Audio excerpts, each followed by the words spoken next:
Welcome everyone, Mike here. Thanks for popping by. And in today's video I've been asked to go into a little bit more detail from the previous video about the soul and its purpose and so on and so forth. It's taking a bit of a challenge to channel this message because of the complexity of it, because Jean actually says there are no words and there is no vocabulary or even rationale in the human mind that can fully understand how it really all works. So the information she's given me is designed as close as it can possibly be to the reality of our existence, but it's explained in a way that the human mind can cope with it, can get an idea of what's going on. So I'm going to break this up into sections because it's quite complex and you can stop the video at any point you want. Much easier to find the next part. So I'm going to talk about, first of all, old souls and young souls. Then we're going to get into the video that explains further about the existence of why the soul will manifest itself as human form onto the earth plane with the component of free will added. Then I think I'm going to look at finally what happens and why, and is it possible that souls can manifest themselves into human form with divine planning to behave badly, to do what would appear to be wrong from the perception of the timeline that we're living in. And then I'll just wrap it up with a few comments. So, as I said, it's going to be broken up into sections so you can easily stop a section and find the section that you want to continue with at a later point. So, let's begin. So let's begin by looking at the question of young souls or old souls or new souls. And what Jean tells me is that there is no young soul or new soul or old soul. There are simply souls. They always were, are and will be because they live in non-linear time. So they live simultaneously in the past, present and future. Now I say they, but I actually mean us. So all that happens is that a soul can transcend its energy. It can change shape, it can change form, as we can see, as it chooses to manifest itself in the form of a human manifestation on the earth plane. So what defines a young and an old soul, if we can put it that way? Because we make this mistake of saying this person is a young soul because he doesn't show compassion, doesn't like to share, is materialistic, everything is about money and the three-dimensional way of life. And we say that's a young soul. But actually, the soul that manifests itself as the human form, perhaps this human form, this part of itself that's on the earth plane, is a very new or young incarnation, a young frequency that the soul has chosen to be on the earth plane. Of course, there's the component of free will. This will make a little bit more sense in the next section when I talk more about the soul's purpose. So in other words, the soul will take this frequency, transcend it into an energy that is capable of supporting and sustaining human life. But it will be a frequency perhaps that doesn't have many incarnations, if any at all. And so there's very little information about compassion, about courage, about sharing and so on and so forth, that this version of the soul manifesting on the earth plane has. And of course, please remember that the soul, or this particle of soul that manifests itself into its being as a human entity on the earth plane, does not have to suffer the joys, the love and the pain of life as a human being, because the soul is not an organ that is actually fixed to the body like a kidney or a heart or a lung or livers. And because it's not attached, it can vibrate within inside the body and around the body. It can be 1,000 miles away, but because it's not attached, it still exists in non-linear time. It still exists in all that was, is and will be. It still exists in past, present and future all at the same time.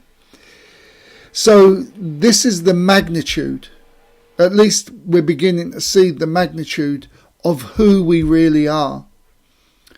So I'd like to just close that there. It'd be interesting to see if you have any comments. I'll obviously try and answer any of your comments, and I'll see if I can get Jean to answer those comments. But anyway, let's move on now to the purpose of the soul's existence as a human manifestation. So now let's take a look at the reason why souls choose to manifest themselves into human form on the earth plane. One thing's for sure, it's not about learning, because the soul always was, is and will be, and knows everything, I would say. Certainly there's nothing that the soul can learn from the earth plane, and so there would be no purpose for it to manifest itself onto the earth plane in the form of a human. As I understand it, we all, the soul I refer to, we all come to the earth plane to expand consciousness, expand awareness, to create growth, because the divine is not about standing still. The divine is all about movement, raising awareness, consciousness, love, and so on and so forth. It's not about learning,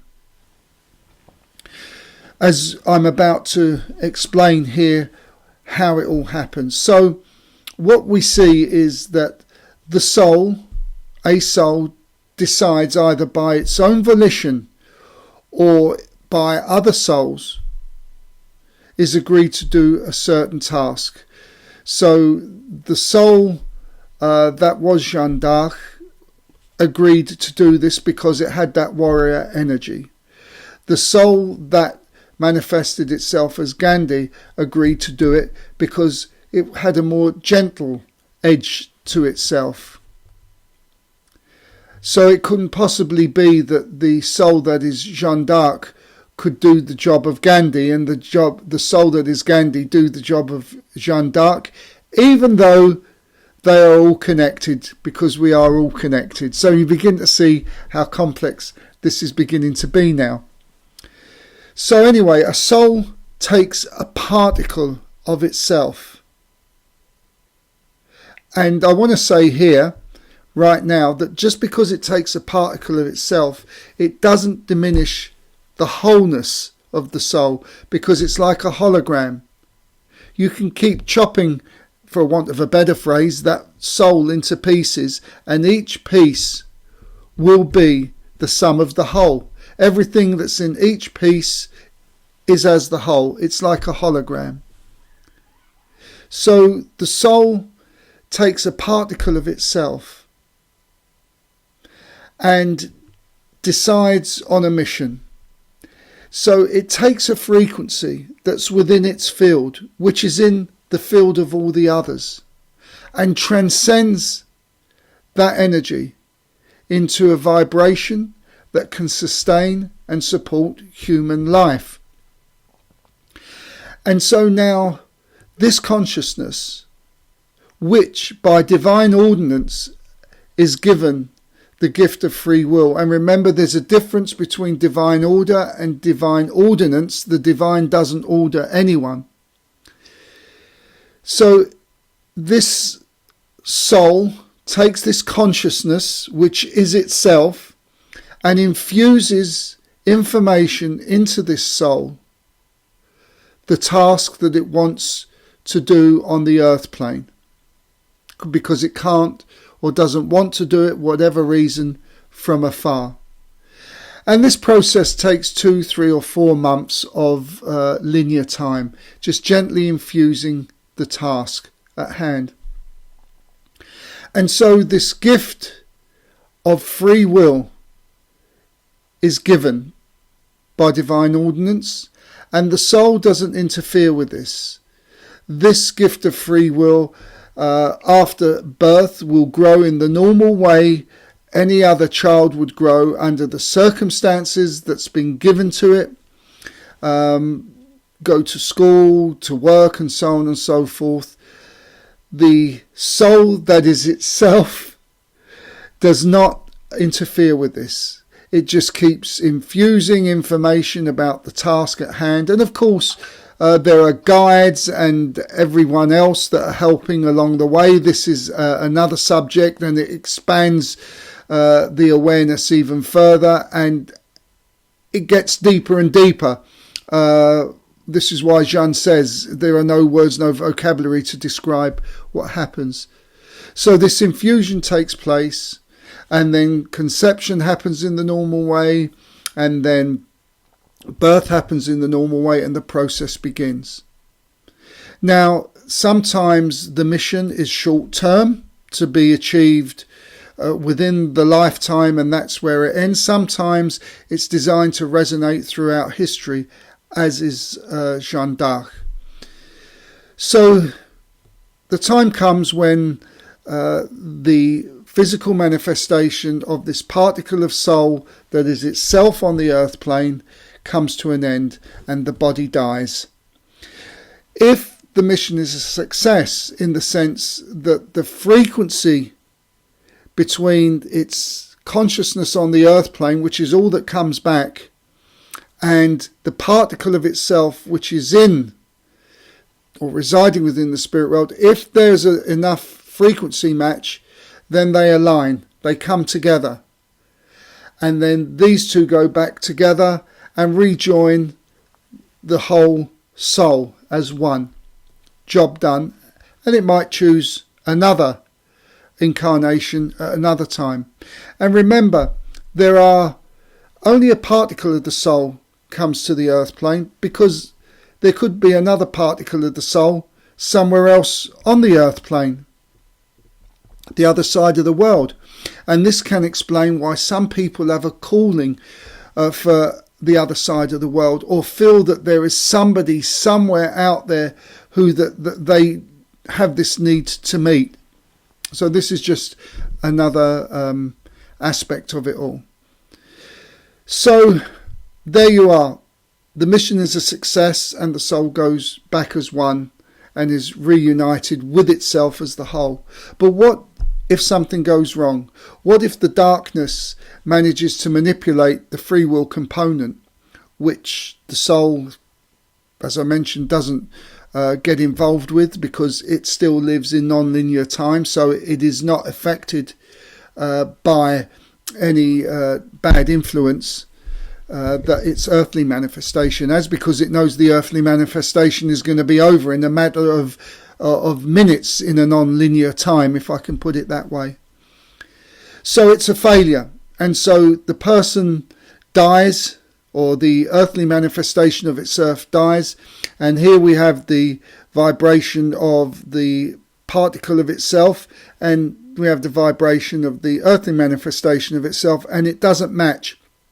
There isn't enough vibrational match. Then in effect, the particle of the soul has to take that consciousness of itself and bring it back to the spirit world, has to sort of piggyback it or hold its hand back, where it goes to the halls of healing or the halls of learning, and if it can raise itself sufficiently for whatever timeline is decided by, let's loosely call them the elders, it can rejoin the whole of the soul. If not, it may be decided that this part of the consciousness of the soul can reside in the fifth dimension, but in the lower vibrations. Most likely it will go back to the earth plane. Not as a punishment, neither would it be a reward, but that is the best vibrational match. And so the process begins again. The soul takes a particle of itself and then takes an energy, transcends that energy into a vibration that can sustain and support human life, infuses the information of the task it needs to do, and also brings all the information of its previous incarnation on the earth plane and infuses that into this new consciousness that will be conceived and born in the earth plane. And so the process begins again. So this is what I'm saying earlier about new souls and old souls. This is how I'm told the process works. And if it's a success, then the same process happens. They become aligned and go back. If it's not, then the soul, the particle of itself, creates a new incarnation until it's able to keep rising its vibration. And remember, the soul in the spirit world that is itself manifested on the earth plane, as the manifestation on the earth plane is the soul, is not affected by anything that goes on that earth plane, because it is not attached to the human body. It surrounds it, and it can filter through it, and so it works in non-linear time. So that's the process, and it's more complex than that, but this is how Jeanne has given it to me. As I think you will agree, there are no words, no vocabulary that can really express this in any shape or form. NDEers don't even have that full privilege of how it works. Maybe there might be the odd exception here and there, but this is just how it's given to me, and again shows the magnitude and the greatness of who we are. So let's take a look at the possibility of a soul that chooses to manifest itself into human form on the earth plane to behave badly, with the perception of the timeline that it's born into. The behaviour is unacceptable, it's bad. Some people at that particular time, at that particular consciousness, those other souls that have manifested themselves onto the earth plane at the same time with the gift of free will, have determined that the behaviour of this particular soul is not acceptable, it's bad, it's wrong, and it's caused mayhem and everything else like this. What if that was the plan? And then there would be full alignment when that person's life is over, to go back to the whole of the soul. Well, to answer this, we have to consider going back to the 15th century, to Jeanne d'Arc. Now imagine, here we are talking in the 15th century as English people, saying that this girl, this woman, is evil. She has caused mayhem.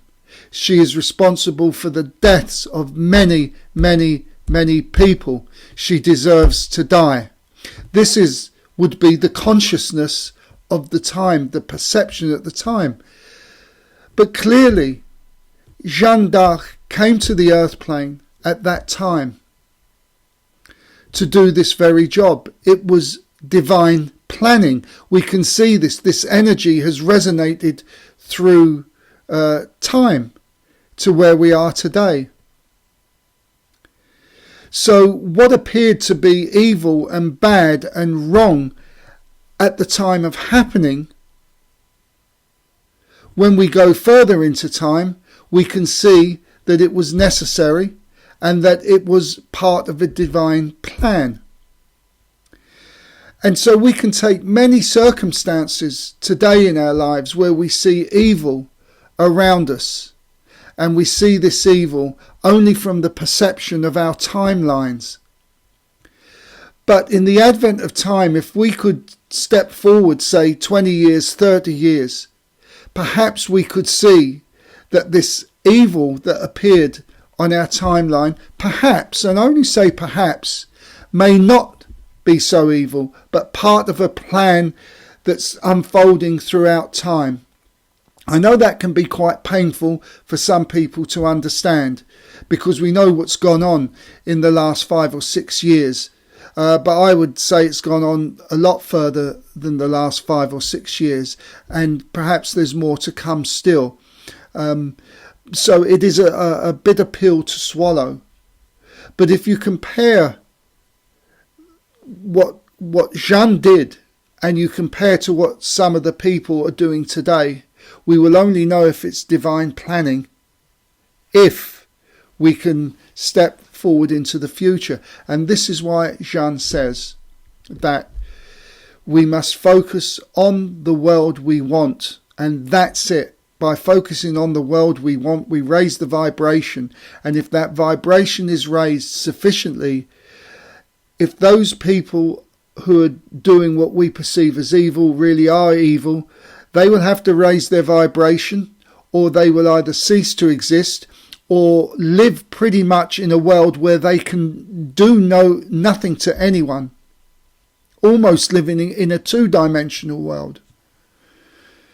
And the final point I'd like to make here is this business about incarnations. Well, actually, I'll stop the video here and I'll put that in a next section. So let's just look about incarnations and choices, because whilst the soul chooses to manifest itself on the earth plane to do a task, the free will element that it's given can only choose, while it's in this spirit world of consciousness, can only choose a certain amount of who he or she wants to be, male or female, the type of family that it's born in, the colour hair, colour eyes, the size, the shape, and so on and so forth. A certain amount of it can choose. But it all depends on the task that needs to be done. So, for example, the soul that is Jeanne d'Arc, that manifested itself on the earth plane, that actually is the particle of soul, had to have been female, had to be a girl. The legacy of Jeanne d'Arc would not have resonated throughout history if Jeanne d'Arc was a male and was Jeanne d'Arc. Yes, Jeanne d'Arc may have kicked the English out of France, but most likely it would have remained there in the history books, because being a patriarchal society, it was nothing unusual for a man to lead an army and to kick butt, for want of a better phrase. But for a female, and a young female, to do this in a patriarchal society was something different, and had to be that way. Otherwise, the trial of cross-dressing or dressing as a man could not have taken place. And so that, again, there would have been no legacy. So the soul that manifests itself as the human form, that gift of free will that's presented by divine ordinance, can only choose a certain amount. I know that sounds like a contradiction, because there's no free will then, but no, the free will really kicks in when they get on the earth plane. So that is what I wanted to say about incarnations, and how much the soul can choose to be male, female, and so on. So let's wrap this up by saying this complexity does go to show, in the very least, I feel, the magnitude of who we are. If we open ourselves up to the divine that is within us, we too can be much more than we're led to believe. The problem we face as a soul that's manifested itself into human form with the gift of free will is that over many, many years and generations, we've been programmed to believe in beginnings and ends. So we're born and we die. We grow up, we go to school at a certain age, and we end school at a certain age. Then a new beginning of work begins, and then at 65 we are told we retire, and that ends. And then we start a new life of without work, and then we die. That's the human perception, but we don't die, we just change form. And we haven't really begun a new life from conception and birth. We've just transitioned, and now we're transitioned back into another frequency when we leave the earthly body. And so nothing remains the same, nothing stays still, because truly, if something didn't change, if something remained still, then truly we really would be dead. And there'd be no consciousness and no existence outside of that. So we are constantly changing, constantly transforming. And if we, as I said, open our hearts just a little bit to understand that we are in the earth, but not of the earth. We are so much more than that. And it requires confidence. It requires learning to trust that is within you, learning to trust what is right, what is wrong, what our peers tell us. Is it right? Is it wrong? Or are they just repeating information that they've been told to say? Or they, in the case of education, the teachers repeating what the program says they must say. You see, we are taught not how to think, we're taught what to think. And as this great divine being that we all are, yes, we are the divine being, the divine is within us and not separate from us. And when we realize the greatness of who we are, we begin to have the courage to step aside from the old program, and we start to rise, and we become all that was, is and will be on the earth plane. So I'm going to leave you with that thought, and talk amongst yourselves, make comments, and let's see where this takes us. So this is the soul that is Mike, residing on the earth plane, saying bye-bye for now, and we'll see you all very soon.